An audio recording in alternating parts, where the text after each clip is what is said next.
Universidad Nacional Autónoma de México, Facultad de Estudios Superiores Iztacala, Psicología a Distancia. Presenta Intervención psicosocial en la conducta antisocial, una mirada desde los procesos socioculturales, por Brenda María Luisa Ramírez, de la materia El campo aplicado de los procesos socioculturales. Bienvenidos. Hoy abordaremos un tema fundamental en la psicología social aplicada, las formas de intervenir sobre la conducta antisocial desde una perspectiva sociocultural. A lo largo de este video vamos a integrar los conocimientos construidos durante el semestre para poder comprender cómo la conducta antisocial no es simplemente un problema individual, sino un fenómeno complejo que emerge de la interacción entre persona, cultura y sociedad. Según Garrido, en el 2006, la conducta antisocial se define como cualquier comportamiento que viola las normas sociales y los derechos de los demás, abarcando desde transgresiones menores hasta actos delictivos graves. Sin embargo, como hemos aprendido, las normas y valores que definen qué es antisocial varían enormemente entre culturas y contextos históricos. Aquí surge nuestra primera reflexión crítica. ¿Quién define la normalidad y la desviación? Como plantea Morales y Moya, 1992, la psicología social, según Alport, se define como el intento de comprender y explicar cómo el pensamiento, sentimiento y conducta de las personas individuales resultan influidos por la presencia real, imaginada o implícita de otras personas. Esto significa que la conducta antisocial no puede entenderse de manera aislada de su contexto sociocultural. Desde la perspectiva de Angelo, en 2004, la subjetividad individual y social se construye en la interrelación entre las personas y su contexto, en el marco de su actividad cotidiana. Por lo tanto, intervenir sobre la conducta antisocial implica necesariamente intervenir sobre los procesos socioculturales que la producen y que la mantienen. La construcción social de la normalidad. Antes de hablar de intervención, debemos problematizar el concepto mismo de la conducta antisocial. Como se evidencia en el proyecto de Martín Díaz sobre biopolítica en Argentina, históricamente las sociedades han construido categorías de anormalidad que dan legitimidad a prácticas de control social a determinados grupos poblacionales. Foucault, citado por Díaz, nos alerta sobre cómo el poder opera no solo reprimiendo, sino también produciendo subjetividades. La noción de sujeto peligroso o antisocial emerge en el contexto de una sociedad moderna, disciplinaria, que vincula al desarrollo del positivismo y la eugenesia a principios del siglo XX, y Guedes en 1995 nos recuerda el concepto de etnocentrismo, que se basa en juzgar otras culturas con los criterios propios. En ese mismo sentido debemos evitar el cronocentrismo, en el que se juzgan comportamientos con las normas actuales sin considerar sus contextos de producción.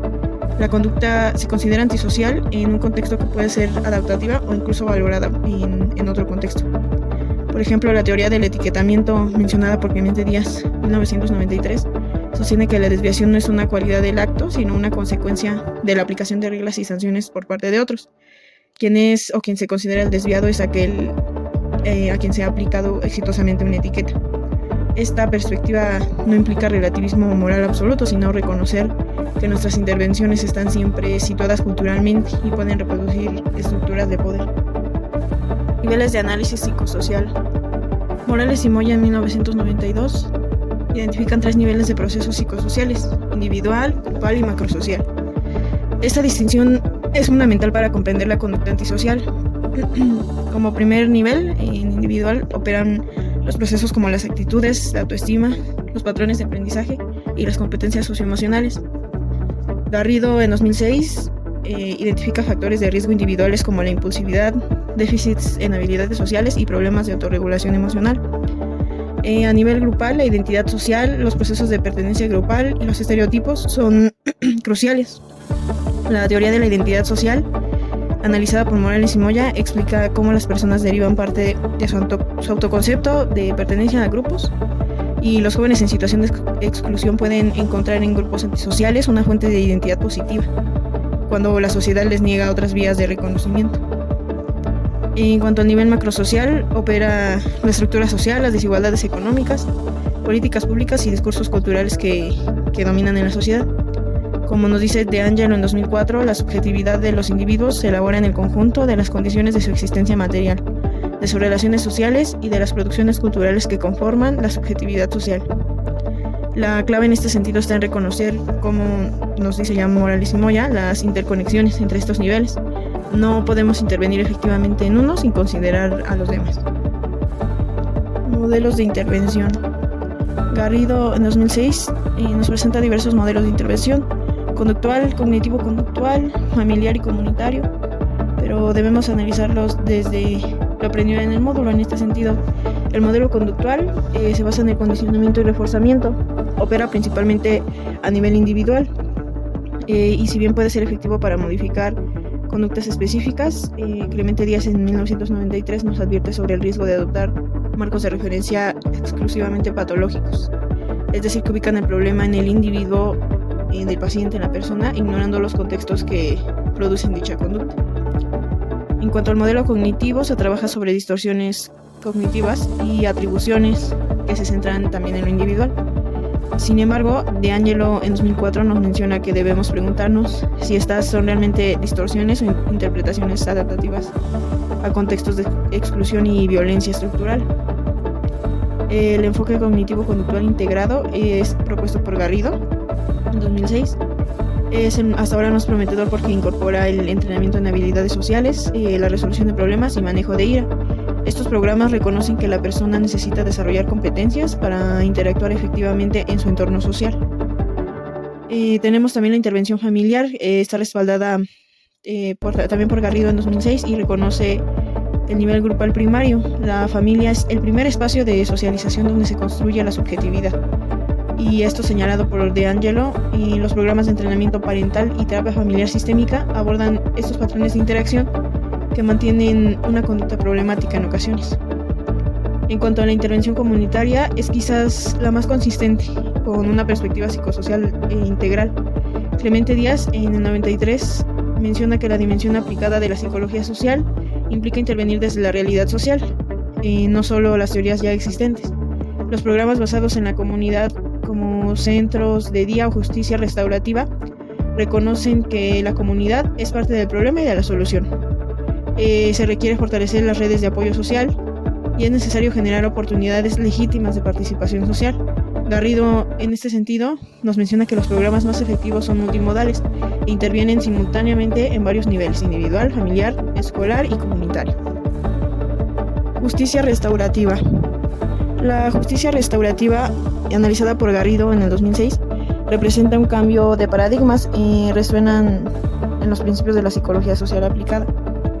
Esto quiere decir que mientras el sistema punitivo tradicional hace la pregunta de ¿qué ley se violó y qué castigo merece la persona?, la justicia restaurativa pregunta ¿quién fue dañado?, ¿qué necesita? Y ¿quién es el responsable de repararlo? Este enfoque es consistente con la perspectiva de De Angelo en 2004 sobre la autonomía. No se trata de imponer externamente una norma, sino de favorecer procesos de reflexibilidad, donde las personas puedan reconocer el impacto de sus acciones y comprometerse con la reparación. La autonomía, según De Angelo, se construye en la interacción con el entorno social, no en el aislamiento. La justicia restaurativa opera en los tres niveles psicosociales: individual, grupal y macrosocial. En el nivel individual favorece la autonomía y la toma de perspectiva, la empatía y la responsabilización de las acciones. En el nivel grupal se involucra a las familias, a la comunidad, y de esta forma se reconstruyen los vínculos sociales. En el nivel macrosocial se cuestiona el modelo punitivo hegemónico y se proponen alternativas basadas en la reparación y en la reintegración. Gaidens en el 95 nos recuerda que la cultura se refiere a los valores compartidos, las normas y los bienes materiales de una sociedad. En este sentido, pues la justicia restaurativa implica una transformación cultural, pasar de una cultura punitiva y excluyente a una cultura restaurativa e integradora.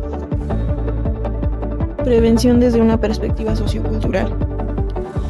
Garrido distingue tres niveles de prevención: primaria, secundaria y terciaria.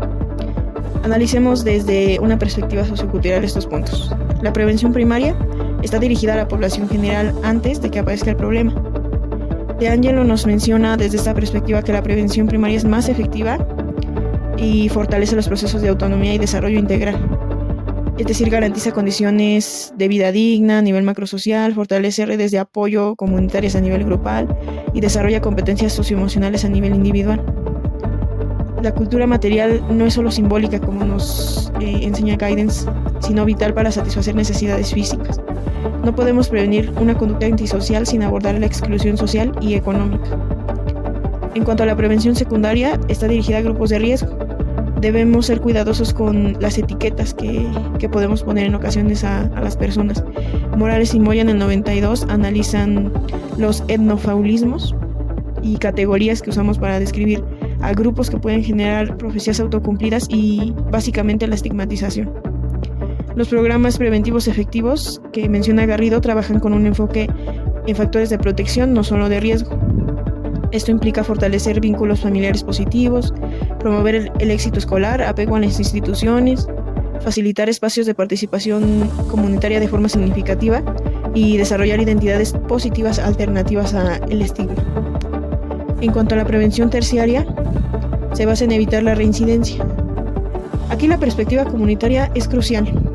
Garrido nos presenta el tratamiento en medio abierto, en medio comunitario, y es generalmente más efectivo que institucional. ¿A qué se debe esto? Mantiene los vínculos sociales y familiares y permite practicar nuevas habilidades en contextos reales. Evita los efectos negativos de una institucionalización, ya sea la perspectiva de ser prisionero, la prisionerización. Facilita la reintegración social y De Angelo en este sentido señala que la autonomía se construye en la apropiación creadora de la realidad, no en su evitación. Aislar a las personas de su comunidad dificulta, no facilita el desarrollo de formas psicosociales de vida. Desafíos y limitaciones. Toda intervención psicosocial enfrenta desafíos importantes que debemos reconocer honestamente. El primer desafío se basa en la tensión entre el control social y la emancipación. Como nos señala Martín Díaz sobre su estudio biopolítico, las intervenciones sobre la conducta antisocial pueden operar como un dispositivo de normalización que reproduce desigualdades sociales. Debemos preguntarnos constantemente, ¿estamos favoreciendo verdaderamente la autonomía o imponiendo una conformidad? Como segundo desafío, se basa en la evaluación de eficacia. Garrido nos reporta que muchos programas muestran efectos modestos o inconsistentes. Y esto nos obliga a ser humildes pero también rigurosos y como señala claramente Díaz, la dimensión aplicada de la psicología social implica retroalimentación constante entre teoría y práctica. El tercer desafío es la sostenibilidad. Los programas efectivos requieren recursos, coordinación interinstitucional y continuidad temporal. En contextos de desigualdad estructural, las intervenciones puntuales tienen un alcance muy limitado. Y finalmente el cuarto desafío es la participación genuina. Morales y Moya en el 92 nos recuerdan que las personas no son receptores pasivos de influencia social. Las intervenciones más efectivas son aquellas que favorecen la agencia y la participación activa de todas las personas en el diseño y en la implementación, claro, de los programas. Conclusiones. Llegamos finalmente a las conclusiones integrando todo lo aprendido en este módulo. Primeramente quiero mencionar que la conducta antisocial es un fenómeno psicosocial muy complejo que requiere un análisis profundo y multinivel. Como plantea la definición de psicología social de Allport, no podemos entender el comportamiento humano sin considerar la presencia e influencia de otros, real, imaginada o implícita. Las intervenciones más efectivas son aquellas que operan simultáneamente en los niveles individual, grupal y macrosocial, como señala De Angelo. La subjetividad individual y social se construye en interrelación, por tanto, la intervención debe ser sistémica y ecológica. Debemos mantener una vigilancia epistemológica constante sobre nuestra práctica, nuestras categorías. Esta distinción entre normal y patológico, como advierte Martín Díaz, es una construcción social e histórica que puede operar como dispositivo de exclusión. Nuestra tarea es favorecer la autonomía y no imponer una normalización. La perspectiva comunitaria y restaurativa ofrece alternativas más consistentes con una psicología social crítica y aplicada. Como nos plantea Clemente Díaz en el 93, la dimensión aplicada de la psicología social implica intervenir desde la realidad social, no solo sobre ella. La prevención efectiva requiere transformaciones culturales y estructurales, como lo establecí antes, no solo intervenciones individuales.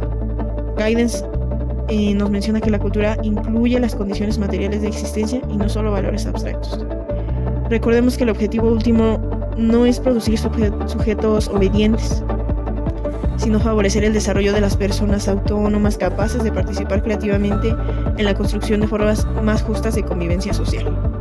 De Angelo nos lo menciona, la autonomía de la persona es la construcción autopoética de la dinámica del desarrollo del individuo y de los agrupamientos sociales que promueven el manejo intencional de los procesos de su interrelación con la realidad natural y social. Recordemos siempre que nuestro compromiso como profesionales de la psicología social es contribuir a la construcción de sociedades más justas, inclusivas y respetuosas de la diversidad humana, evitando reproducir las lógicas de control y exclusión que pretendemos transformar. La conducta antisocial no es un destino individual, es una construcción social que puede ser deconstruida y transformada colectivamente. Nuestra tarea es facilitar esos procesos de transformación desde una praxis crítica, ética y científicamente fundamentada. Gracias.